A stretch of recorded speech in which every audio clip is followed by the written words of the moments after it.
Hey, everyone. Welcome to our podcast.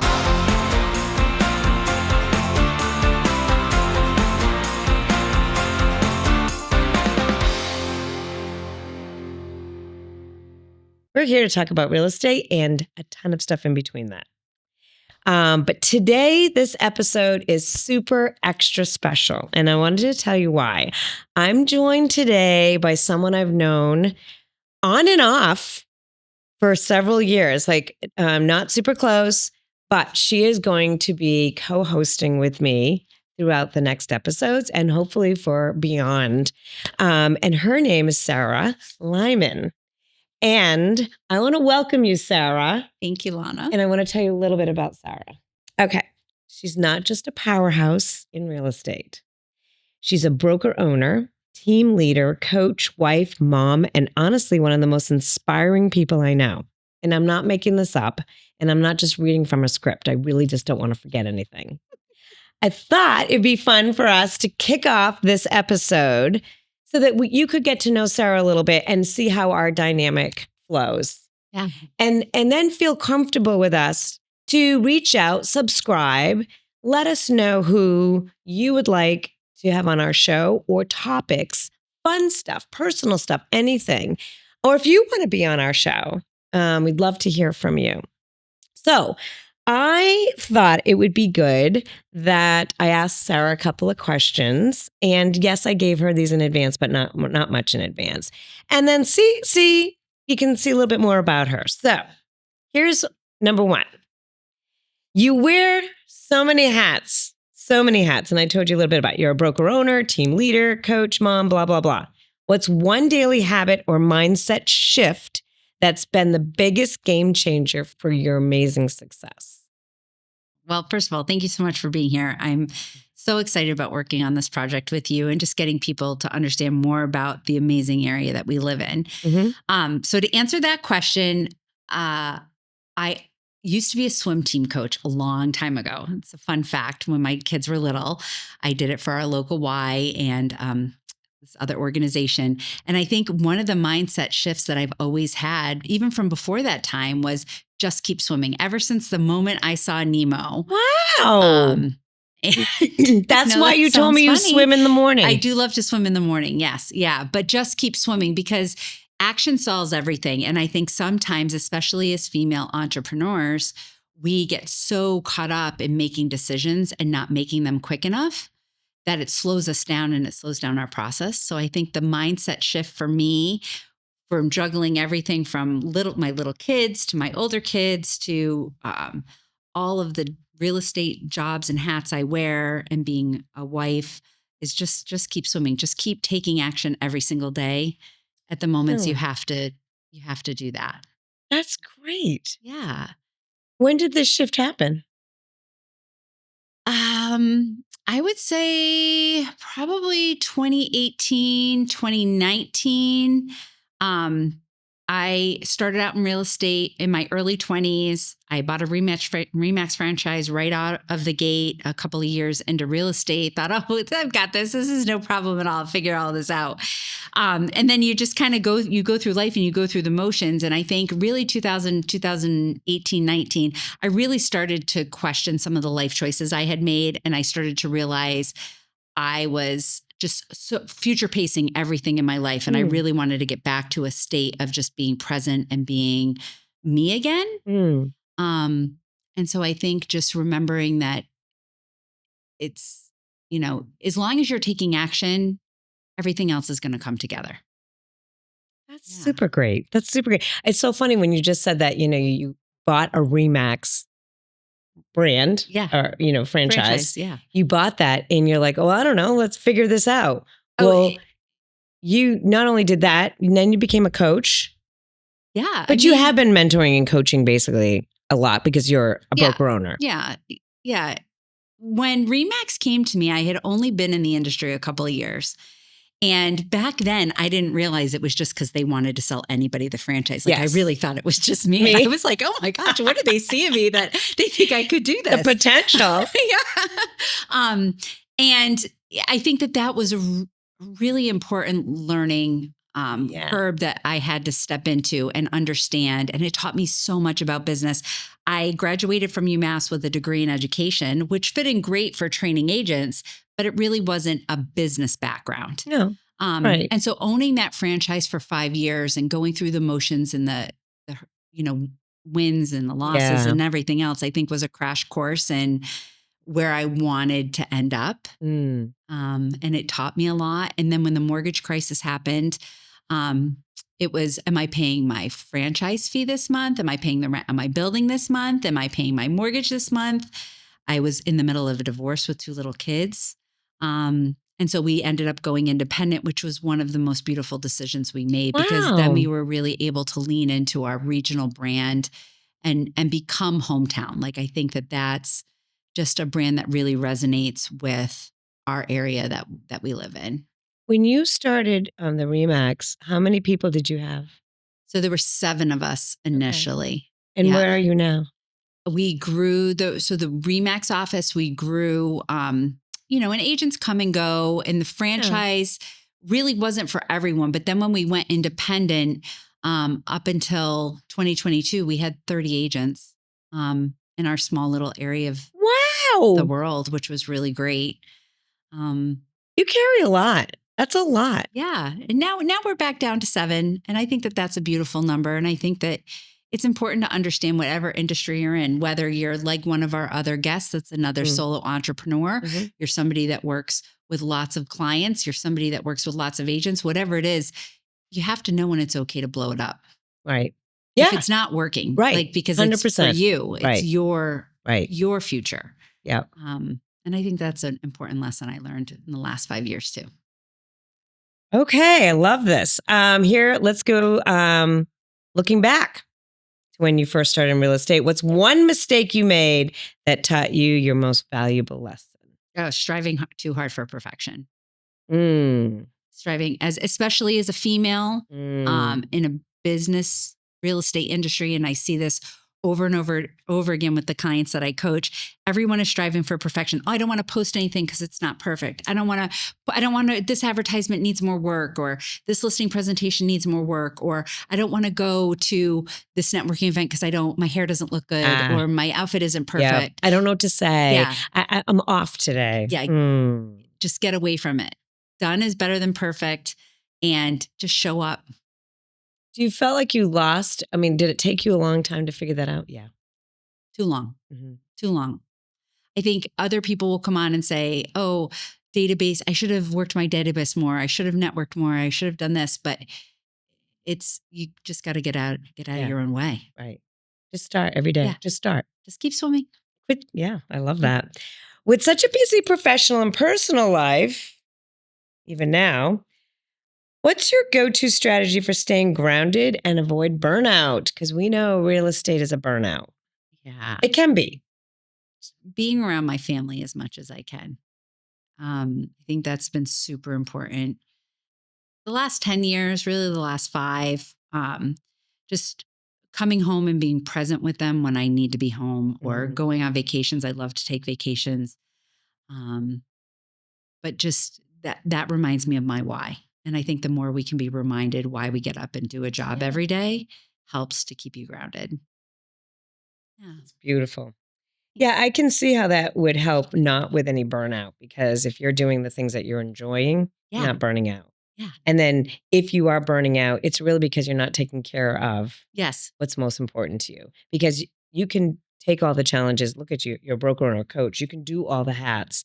The thing is, when you are not paying attention to you, what you need to build back up. And that is every day. That could be a 5-minute time with your family, having dinner. That could be plopping on the couch and watching a movie with them. Yes. Yeah. One of our funnest, newest things that we do, which I've never done this before. I've never been a video game person ever, but I have a 13-year-old and she loves Mario. And so I would say probably 2 nights a week now, we just sit around and play Mario Party or something like that. Wow. And for me, that's not you. That is not me. But I'll tell you what, I enjoy it and I laugh and I get frustrated. And it's just finding joy in those really simple moments. Yeah, that you're I've been getting leaning frustrated into. over a video game. Yeah. It's crazy. Like, When really? you think like real life challenges of financial stuff that you're dealing with every day, and you're like, this dumb game. Yeah. Right? I'm getting frustrated over the video game versus the agent that hasn't called me back for 3 days that I'm waiting for answers for. So, That's great. but I also think burnout comes when you're not selfish enough. And I think Mm. I have spent so much time focused on other people, whether it's my buyers and my sellers, my agents that work in my office, my coaching clients, my kids, my husband, that really over the last 2 years, I've really embraced becoming more and more selfish. And I think that's an okay message to send to people. 100%, because we always think the word selfish is in the bad way, like that we're, it's selfish for me. Like, why am I giving me? But you're only building and replenishing yourself to be the best to everyone else. What's one selfish thing that you do every day? Mm. I'm a nature person. I love my outdoor stuff. I gotta say that's my biggest thing. So I like to be alone in nature, whether that's my hike, whether it's my bike. I know it's something physical, but it's not hardcore. It's my time alone. Sometimes I'm listening to a podcast. Sometimes it's just quiet. I'm listening to the birds. That is my sacred time. Like I do not need another party with me. Now, if I can share that with people, it has to be that right time. But my full selfishness comes from my one-on-one with nature. Being alone. Yeah, that's beautiful. Yeah. Thanks for asking. Okay, so this is from the coaching side. When you're coaching other agents, which I have not experienced with you, what's the most common mindset blocker challenge you see, and how do you help them overcome it? What's happening with us agents? What is our biggest block? And I'm talking more not on the new agents, because I think there's so much blocks for the new ones. You're just training and stuff. Yeah. I'm really blessed to have agents and broker owners in all different places in their career that I coach, which is a great refresher for me as to where, all things are kind of in our business at all times. I think the number one thing is limiting beliefs. Not so much mindset, but limiting beliefs in the most simplest ways. Like I have this amazing agent in Oklahoma City, and she thrives off of open houses. And so we were figuring out how to make her business a little bit more dynamic. And she kept saying, well, I can't. I just can't. All of my signs are printed that I have open houses at this time. And I looked at her and I said, but what if we switch that up a little bit? Who cares if you have to get new signs? But what if we change it up and you do a commuter open house, and then you do maybe 2 on Saturdays, but you get to keep all of Sunday off as a day off? It's just those little teeny tiny shifts that sometimes we have to make. And you're holding yourself back by thinking, well, I've always done it this way. Let's step outside the box and do things different than you've always done it or how it's always been done in your area, because that's when the real magic can happen, I think. And how are agents responding to that? Are they trying it? Yeah. You and huge success. Right. Yeah. With this one client, it took her business from about 3 million a year to she'll finish out this year at between 12 and 15 million, which is really a huge shift. That is huge in a year. Yeah. In a market that's challenging. Yeah. Because I'm thinking that, coaching, real estate changes. We're constantly changing and stuff. So coaching mindset must change constantly as well. I mean, you're teaching the fundamentals and you're guiding them, but you're hearing the struggles, and they're probably the same, right? They just repeat right. And you just see it. But do you find that you go back, remember 6 months ago we talked about this? Remember a year ago we brought this up? Remember, how did that affect and how did you do it? These habits that you're trying to teach them, it's hard for them to stay focused and go back to those. Yeah. And it's important for them to understand that we have to rework old habits and get rid of some old habits. I think it has been so fulfilling to me to be able to see all different brokerage models, all different parts of the country, watching things transition from the Texas, Florida market and how that's impacting things up north and across. I've got some amazing clients in the Pacific Northwest. So it really is for me something I'm super, super passionate about. And I was at an event last Thursday night for our brokerage, and an agent had said, well, isn't it just like therapy? And another coach that works for me at the same coaching company said to me, he goes, well, kind of, Sarah, it is. And I said, no, it's not therapy in the aspect of we go back and we try to fix what problems you've had in the past. Mm-hmm. It's more like we lean into vulnerability. And I think one of the connections that you and I have so beautifully together is this idea of being vulnerable Mm-hmm. and just sharing our experiences and our pasts with people. But getting people to understand that real estate is such a space that you're not allowed to be vulnerable in very often. 100%. Right. And so for my coaching clients, I want them to be vulnerable enough to share wins with me and successes and brag about themselves and to ask for a little bit of help here and there. Oh, what do you think it would be if I added this? Or, I had another woman that called me on Friday and we don't usually have a call. And she's like, I need 15 minutes because something really big in her business was happening. And just to know that I can kind of help her feel more at ease with that is really, really special connection. You become special, more and more special to me. Aw. More and more special to me. Okay, personal. If you weren't in real estate, what would you be doing right now and why? Well, This is like where the dream. where in the world it's Yeah. I think coaching filled a big part of that for me. I think I really enjoyed this aspect of my work, but I also love working with my buyers and sellers. I think if real estate wasn't in the picture at all, you kind of hit the nail on the head where you love to travel. I love to travel. I would love to be like a YouTube blogger.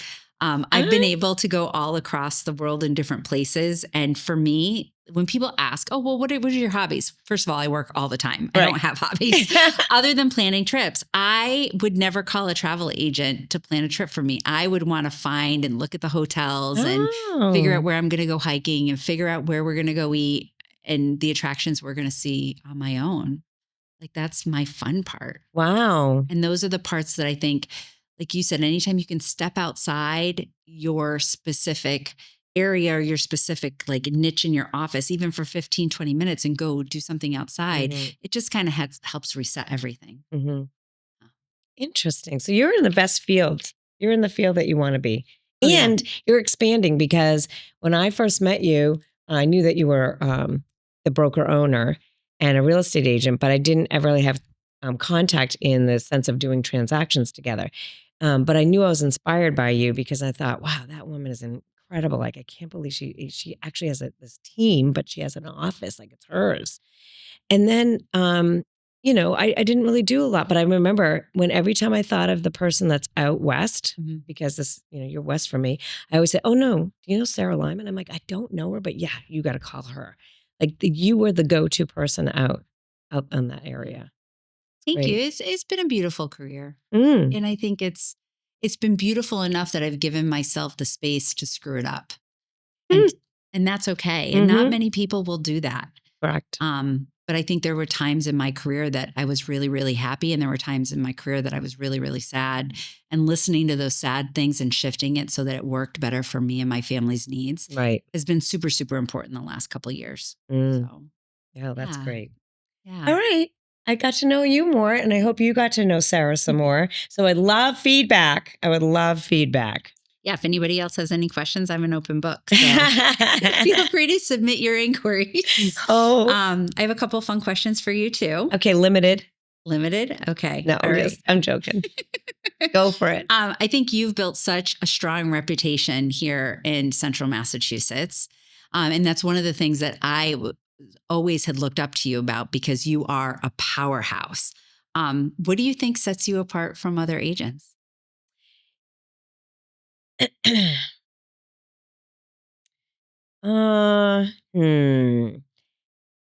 honestly didn't read these questions. I know Sara sends me these questions like, the night before, and I have no idea what they're sending. So I just organically wanted to happen.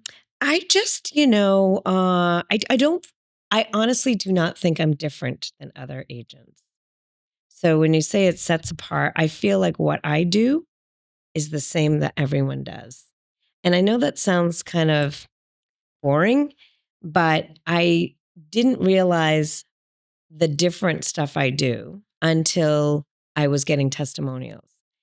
And I realized what people needed was communication, was get the job done, be there and figure it out. Don't just say, well, I don't know. You got to call somebody. Yes. Have resource available for people. So you are like the go-to. You're like the person that they're like, I don't understand this and I don't know what to do with it.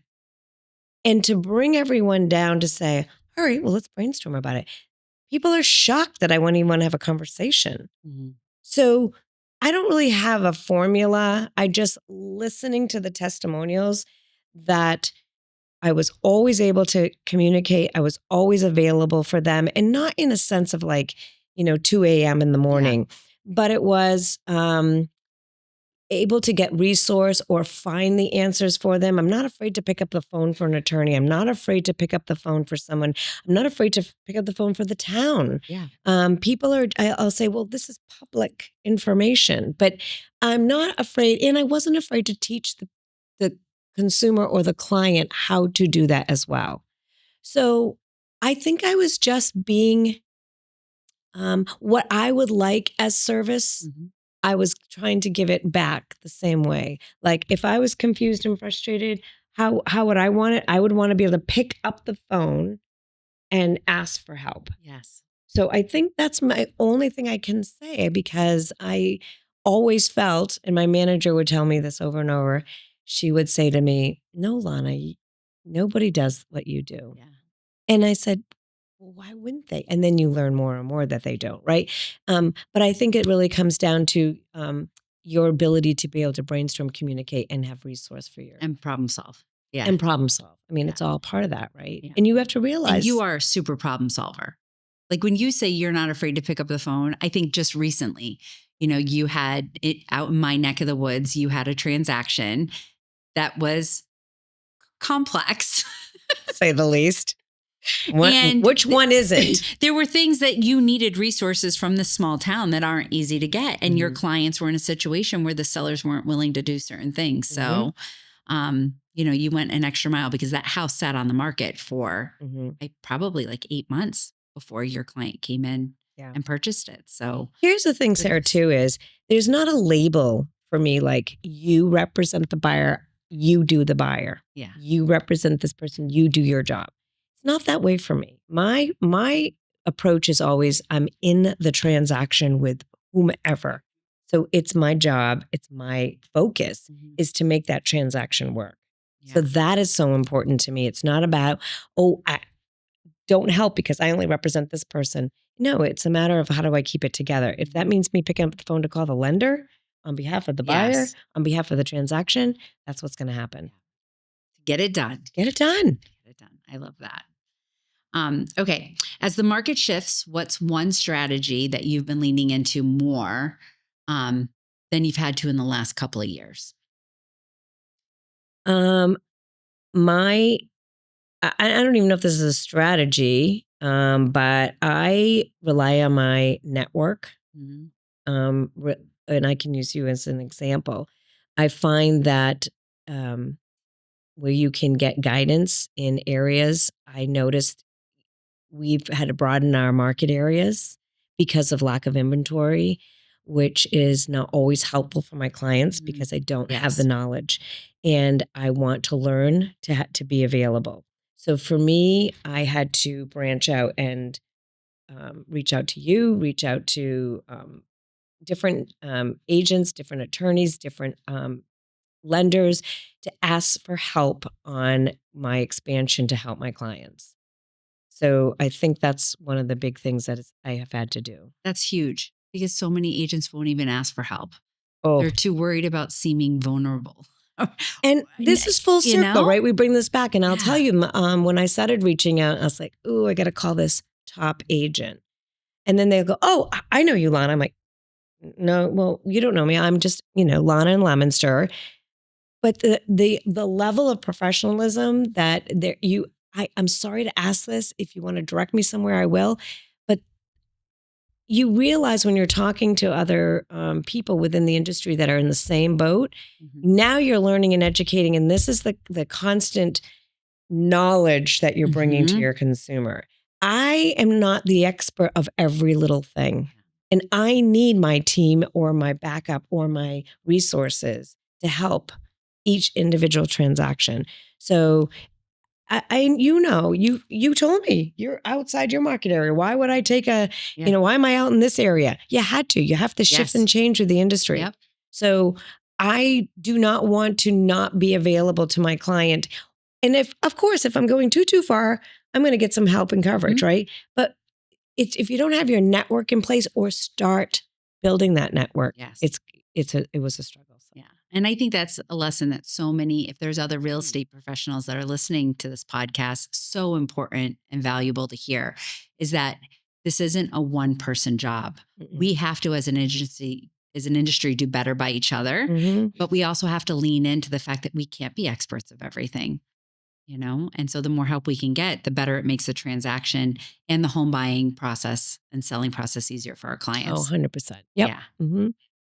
All right. So we're going to mix it up a little bit. All right. If you had to describe your real estate style as a cocktail, what would it be? I'm going to bounce it back to you first. What would you? I know. A cocktail. Oh, I know. This is so hard. I would probably be, God, you're throwing me off. All right. I'm going to go with it then. So I think I threw this out is a dirty martini. Now, I'm very organized. I don't think I'm messy. However, I think real estate gets messy. Yeah. And so I really feel that it's murky, but I kind of like it. Because if you just had your plain Jane stuff, how are you building and helping your consumer? Because if you're just going in and out and just passing paper and just doing it every day, and that's not Lana. Yeah. And you're not worried to get dirty. No. Like you are ready to jump in the trenches with your clients 100%. And be there for them. And I feel like that all the time. I go, oh, this one's harder than the last one, right? And you're always thinking this is harder. And people think, well, no, this is easy thing. And I'm like, well, it's not easy. You abut this area and you're here and your mind's going, but it's the most challenging and exhilarating at the same time. But it's messy. Yeah. It's messy. It is messy and a little dirty sometimes. It's a little dirty. I do love a dirty martini with vodka. With vodka. Not gin. Yeah. I would probably be an espresso martini. Yeah. Probably a little, give you a little pep in your step. I'm always optimistic about things, but I would want it strong because I feel like you need to have a lot of strength in our industry. That's a great analogy and a great cocktail. Yeah. Yummy. Craziest real estate story. Craziest? Oh, boy. You've got some longevity on you. I know. Both of us have been in the industry a long time. I don't know. Craziest? I don't know. I feel like there's a story every time I have a transaction. I can't really think of a crazy one. I